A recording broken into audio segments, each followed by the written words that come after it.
Hello friends. Media mature के YouTube channel the zero में एक बार फिर आप सभी का हार्दिक स्वागत है। आप देख रहे हैं अपना लोकप्रिय कार्यक्रम अगेंस्ट PACLL। तो चलिए साथियों, हमने पिछले वीडियो में ये 3 पॉइंट पढ़े थे कि किस प्रकार से हमको PACL में निवेश करना चाहिए, कैसे PACL ने अपनी अच्छी अच्छी बातें किताब में डाली थी कि हर एक ग्राहक यहीं पे निवेश करें। 3 पॉइंट पढ़े थे। चौथे पॉइंट की आज बारी है, ये जॉइंट होल्डिंग। जॉइंट होल्डिंग में ये क्या कह रही है देखते हैं। इसमें बोल रही है PACL कि जो संपत्ति, जो भी लैंड रहती थी, उसको जो है अगर हम छोटे छोटे हिस्सों में बांटते, यानी कि एक छोटा हिस्सा देते संपत्ति का, तो वो जो है कानूनी तौर से सही नहीं है। वो हमको कानून इजाज़त नहीं देता इतने छोटे छोटे टुकड़े देने की। तो इस हिसाब से ये लोग जॉइंट होल्डिंग में आपको देते थे, ताकि आपको दिक्कत ना आए, समस्या ना आए कि मतलब कभी कोई एक्ट का कहीं कोई इल्लीगल काम ना हो जाए। तो उसमें पूरी कागजी कार्रवाई करते हुए आपको जॉइंट होल्डिंग देते थे। ऐसा यहाँ पे PACL लिख करके दे रही है। एक बड़े से संपत्ति को जॉइंट होल्डिंग में बांट देते थे कि ये पूरा प्लॉट इस व्यक्ति का है, जिसमें से कि इतना टुकड़ा ये रखेगा, इतना टुकड़ा ये रखेगा, इतना टुकड़ा ये रखेगा, इतना टुकड़ा ये रखेगा। यानी कि बड़े से हिस्से का एक पेपर बनता था। उस बड़े से हिस्से को 100 लोगों के उन्होंने नाम कर दिया कि ये आप 100 लोगों का है, आप लोग रखिए इसको। तो उसमें से छोटे छोटे छोटे छोटे हिस्से आप लोगों के नाम पे हो जाते थे। इस प्रकार से जॉइंट होल्डिंग देती थी PACL। इसके आगे ये आ रहा है एक रेगुलर इनकम। ये क्या है समझिए। रेगुलर इनकम में जैसे कि हमने एक उदाहरण में देखा था एक टेबल में कि पहले साल छोड़ के दूसरे साल से आपको हर महीने कहीं 715 रुपये मिल रहे थे और दूसरी जगह 1530 रुपये मिल रहे थे, ऐसे कुछ दूसरे साल से। तो यहीं पे ये कह रही है कि कहीं कहीं स्कीमों में आपको एनुअल पेमेंट का भी ऑप्शन था, जिसमें सेकेंड ईयर से आपको पेमेंट होना शुरू हो जाती थी। और अंत में आप चाहें तो ज़मीन लें, चाहे तो आप वहाँ पर 180 दिन पहले बता दें तो वो आपको ज़मीन नहीं पैसा देगी। इसके आगे यहाँ पर लिख के दे रही है land unit holders ownership of property. इसके अंतर्गत क्या कह रही है PACL, इसमें ये स्पष्ट तौर से कह रही है PACL कि ग्राहक का जो भी इसमें अधिकार होगा वो सिर्फ और सिर्फ संपत्ति पर होगा, उसमें और उसकी वैल्यू पर होगा। यानी कि उस ज़मीन पर होगा, उस ज़मीन के ऊपर जो चीज़ें परमानेंट हैं या सेमी परमानेंट हैं, या उसके अंदर अगर कुछ विशेष प्रकार की धातु हैं, उन सब चीज़ों पर आपका कोई अधिकार नहीं होगा। ये सिर्फ ऊपरी उस ज़मीन के ऊपर आपका अधिकार होगा। ये साफ तौर से PACL कह रही है कि यूनिट होल्डर के जो है सिर्फ वो प्रॉपर्टी है, वो प्लॉट है। प्लॉट के अंदर या प्लॉट से कुछ भी ऐसी चीज़ परमानेंटली जुड़ी हुई है, उस पर आपका कोई हस्तक्षेप नहीं होगा। जैसे मान लीजिए प्लॉट पर कोई मशीन है, वो आपकी मशीन नहीं है, वो PACL अपनी मशीन हटाएगी पहले, उसके बाद वो आपको कब्जा देगी वहाँ पर, वो आपकी नहीं है, आपका सिर्फ वो प्लॉट का टुकड़ा है। तो जो जो चीज़ें उसके ऊपर हैं PACL पहले उनको हटाएगी, उसके बाद वो चीज़ें आपको प्लॉट देगी। उसके ऊपर आपका कोई मालिकाना अधिकार नहीं है। एक्सटेंशन ऑफ एग्रीमेंट, इसमें देख लेते हैं क्या है। इसके अलावा PACL कह रही है कि अगर ग्राहक चाहेगा तो इस स्कीम को हम और बढ़ाएंगे। जैसे अगर हम लोग का 6 साल का टाइम पीरियड है, अगर ग्राहक बोलेगा 6 नहीं इसको 12 साल कर दो, अब दुगना कर दो, तो हम उसको दुगना कर देंगे। जो भी हमारी नियम व शर्तें होंगी उसको हम लाकर आपसी सहमति से उसको हम आगे भी बढ़ा सकते हैं। इसके अलावा PACL कह रही है ग्राहक से assurance to land unit holder, यानी आपको इतना वो गारंटी दे रही है कि यदि PACL ने ज़मीन में कुछ उगाया, उसमें वो क्रॉप उगने की बजाय जैसा PACL ने सोचा था वैसे उसको रिटर्न नहीं मिले, इसका किसी भी प्रकार का नुकसान ग्राहक को नहीं होगा। यानी उसने अगर आपसे वादा किया है कि आपको इससे इतना रिटर्न वो दिलवाएगी, तो वो आपको उससे उतना रिटर्न दिलवाएगी। चाहे उसमें PACL का घाटा भी लग जाए, उससे कोई फ़र्क नहीं पड़ता। इससे आपका धन कहीं भी प्रभावित नहीं होगा, आपको आर्थिक रूप से कोई नुकसान नहीं होने देगी PACL। इसके आगे है custody of original title deed. जो ओरिजिनल टाइटल डीड होगी संपत्ति की, वो PACL के ट्रस्टीज़ के पास होगी, जो कि सिर्फ इसी चीज़ के लिए, यानी कि सिर्फ उसकी देखभाल करने के लिए नियुक्त किए गए हैं, उनके पास सुरक्षित होंगी।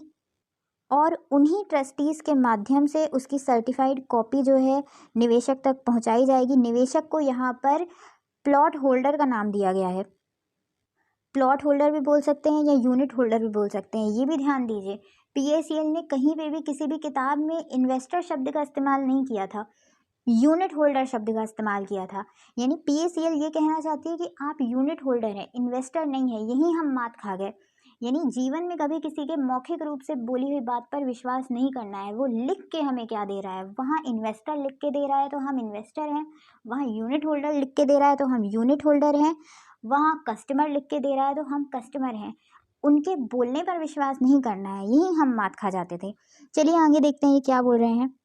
और अगर ग्राहक संतुष्ट नहीं है, यानी यूनिट होल्डर, यानी एक तरीके से हम तो अपनी भाषा में इसको निवेशक ही बोलेंगे, क्योंकि हम तो पीएसीएल के निवेशक ही थे, भले ये हमको कितना भी यूनिट होल्डर बोल दें। तो ये कह रहे हैं कि यूनिट होल्डर यानी निवेशक पूरे तरीके से स्वतंत्र था, अपनी टाइटल डीड को वेरीफाई कर सकता है, देख सकता है, जांच सकता है चाहे तो, लेकिन सिर्फ वर्किंग आवर्स पर। यानी कि जब वो ट्रस्टी वहाँ पे बैठा भी तो हो ना, ट्रस्टी यानी इनका एक अधिकारी बोल रहे हैं जिसके पास सारे दस्तावेज है। ग्राहक संतुष्ट नहीं है, चला जाए ट्रस्टी के पास, उसको बोले मेरा यहाँ पर ये प्लॉट आवंटित हुआ है मुझे, इसका मेरे को कागज़ दिखाओ, तो वो आपको कागज़ दिखाएगा, लेकिन वर्किंग आवर में ही, जितने समय के लिए उसको वहाँ पर तनख्वाह के बेस पर वहाँ पे रखा गया होगा। संडे के दिन या पब्लिक हॉलिडे के दिन वो वहाँ पर नहीं बैठता। और आपको अपनी संपत्ति के लिए किस ट्रस्टी के पास जाना है और कहाँ पर वो बैठा होगा, इसकी जानकारी आपको पीएसीएल दे देती थी। ये यहाँ पर लिखा हुआ है। इसके आगे है बाय बैक ऑप्शन। फिर से यही चीज़ दी हुई है, इसको हमने पहले भी पढ़ा था। बाई बैक ऑप्शन में साफ ने पीएसीएल ने ग्राहक को वादा कर दिया था, लिखित में उसको दे दिया था कि भाई अगर मैं आपको जो है प्लॉट दूंगा, अगर आपको प्लॉट नहीं चाहिए तो आप इस बाई बैक ऑप्शन का इस्तेमाल कर सकते हैं। 180 दिन पहले हमको बोल सकते हैं कि भाई साहब हमको नहीं चाहिए प्लॉट, ये प्लॉट आप अपने पास रखिए, इस प्लॉट की कीमत का पैसा मुझे आप मेरे हाथ में दीजिए। इसमें इसके अलावा दूसरा ऑप्शन ये भी था, आप चाहे तो प्लॉट रख लें, नहीं दे पीएसीएल को, किसी और को बेचना चाहते हैं प्लॉट, तो पहले पीएसीएल से नो ऑब्जेक्शन सर्टिफिकेट ले लें और नो ड्यू सर्टिफिकेट ले लें कि भाई संपत्ति पर ना तो कोई ऑब्जेक्शन है किसी का, ना ही कोई ड्यू है, ये पूरे तरीके से पाक साफ है, ये संपत्ति मैं किसी तीसरे को बेचना चाहता हूँ। तो ये इस प्रकार के आपको ऑप्शन दी रहती है पीएसीएल हमेशा। अब अगर आप बाई बैक ऑप्शन करते हैं तो बाई बैक प्रोसीजर क्या है, यानी कि अगर आपको नहीं चाहिए संपत्ति और आप ये संपत्ति दे रहे हैं पीएसीएल को, तो उसका प्रोसीजर क्या होगा। इसमें सबसे पहले जो है यूनिट होल्डर यानी कि एक निवेशक को एक एप्लीकेशन लिखनी पड़ेगी। एप्लीकेशन में लिखना पड़ेगा कि मेरी जो संपत्ति है आपके पास, उसको आप बेच दीजिए या उसको ट्रांसफ़र कर दीजिए, जो आपको करना है आप करिए, मुझे वो संपत्ति नहीं चाहिए, मुझे कंपनी से पैसा चाहिए, जो उस संपत्ति की आज वास्तविक कीमत बनती है मुझे वो चाहिए। उसके साथ साथ एप्लीकेशन में आपको ओरिजिनल रसीदें डालनी पड़ेंगी, आपका ओरिजिनल टाइटल पेपर डालना पड़ेगा, ओरिजिनल यूनिट रजिस्ट्रेशन लेटर आपको मिलता था वो डालना पड़ेगा, सच अदर प्रिस्क्राइब्ड डॉक्यूमेंट, और भी अन्य जो भी दस्तावेज उस प्लॉट से संबंधित आपके पास उपलब्ध होंगे वो सब उस एप्लीकेशन के साथ आपको वहाँ पर जमा करने पड़ेंगे, जैसे कि डीड, विल यानी वसीयत, undertaking, discharge receipt, agreement, GPA, SPA यानी पावर ऑफ अटॉर्नी।